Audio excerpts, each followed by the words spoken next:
2024 के नतीजों में सबसे ज्यादा हैरान करने वाले आंकड़े रहे फैजाबाद सीट के। ये वही सीट है जिसमें भगवान राम की नगरी अयोध्या आती है, जहां महज 4 महीने पहले रामलला की प्राण प्रतिष्ठा हुई थी।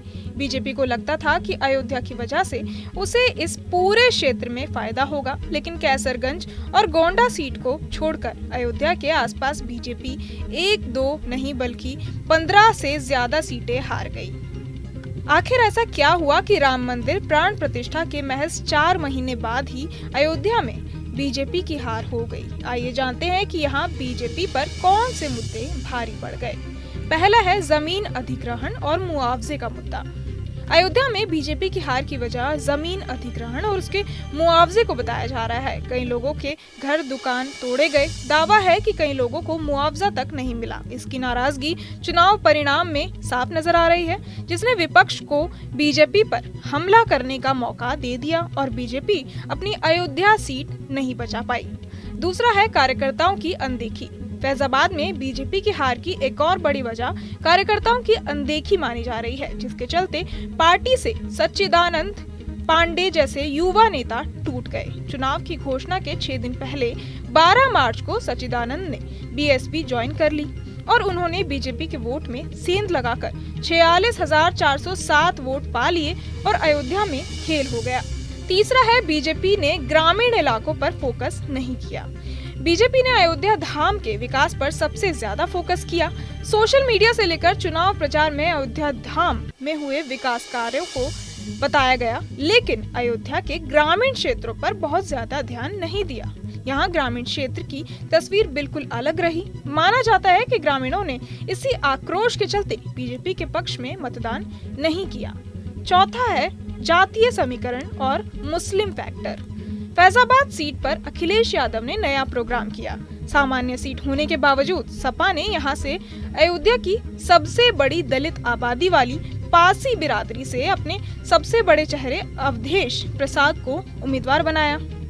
इसके अलावा सपा कांग्रेस गठबंधन बीजेपी के वोट बैंक को बांटने में भी कामयाब रहा। इस सीट पर करीब 5 लाख मुस्लिम वोटर हैं, वो भी इंडिया गठबंधन की ओर लामबंद हो गए और इस तरह सपा की जीत हुई। पांचवा और आखिरी है लल्लू सिंह का संविधान को लेकर बयान। फैजाबाद से बीजेपी सांसद और प्रत्याशी लल्लू सिंह ने ही ये बयान दिया था कि बीजेपी को संविधान बदलने के लिए 400 सीट चाहिए।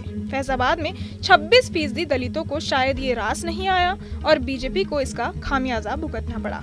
बीजेपी ने लल्लू सिंह के बयान से हुए नुकसान को रोकने की बहुत कोशिश की, लेकिन नतीजे बताते हैं कि वो नाकाम रही। बहरहाल आप क्या कुछ सोचते हैं, हमें कमेंट बॉक्स में जरूर बताएं। 2024 के नतीजों में सबसे ज्यादा हैरान करने वाले आंकड़े रहे फैजाबाद सीट के। ये वही सीट है जिसमें भगवान राम की नगरी अयोध्या आती है, जहां महज 4 महीने पहले रामलला की प्राण प्रतिष्ठा हुई थी। बीजेपी को लगता था कि अयोध्या की वजह से उसे इस पूरे क्षेत्र में फायदा होगा, लेकिन कैसरगंज और गोंडा सीट को छोड़कर अयोध्या के आसपास बीजेपी 1-2 नहीं बल्कि 15 से ज्यादा सीटें हार गई। आखिर ऐसा क्या हुआ कि राम मंदिर प्राण प्रतिष्ठा के महज 4 महीने बाद ही अयोध्या में बीजेपी की हार हो गई? आइए जानते हैं कि यहाँ बीजेपी पर कौन से मुद्दे भारी पड़ गए। पहला है जमीन अधिग्रहण और मुआवजे का मुद्दा।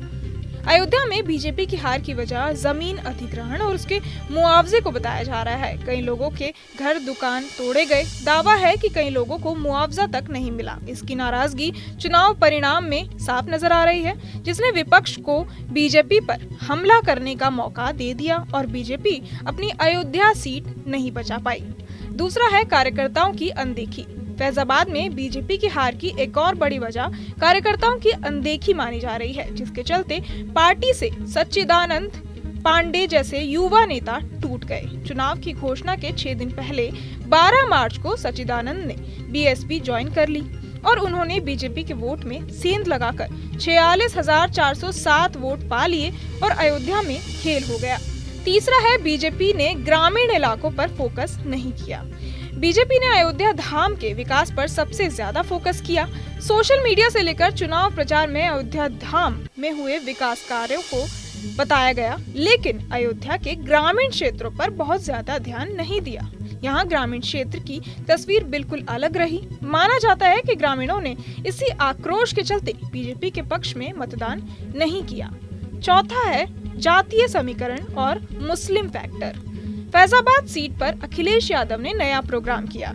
सामान्य सीट होने के बावजूद सपा ने यहां से अयोध्या की सबसे बड़ी दलित आबादी वाली पारसी बिरादरी से अपने सबसे बड़े चेहरे अवधेश प्रसाद को उम्मीदवार बनाया।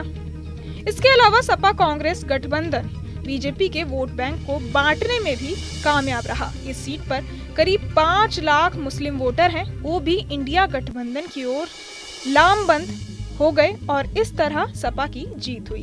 पांचवा और आखिरी है लल्लू सिंह का संविधान को लेकर बयान। फैजाबाद से बीजेपी सांसद और प्रत्याशी लल्लू सिंह ने ही ये बयान दिया था कि बीजेपी को संविधान बदलने के लिए 400 सीट चाहिए। फैजाबाद में 26% दलितों को शायद ये रास नहीं आया और बीजेपी को इसका खामियाजा भुगतना पड़ा। बीजेपी ने लल्लू सिंह के बयान से हुए नुकसान को रोकने की बहुत कोशिश की, लेकिन नतीजे बताते हैं कि वो नाकाम रही। बहरहाल आप क्या कुछ सोचते हैं हमें कमेंट बॉक्स में जरूर बताएं।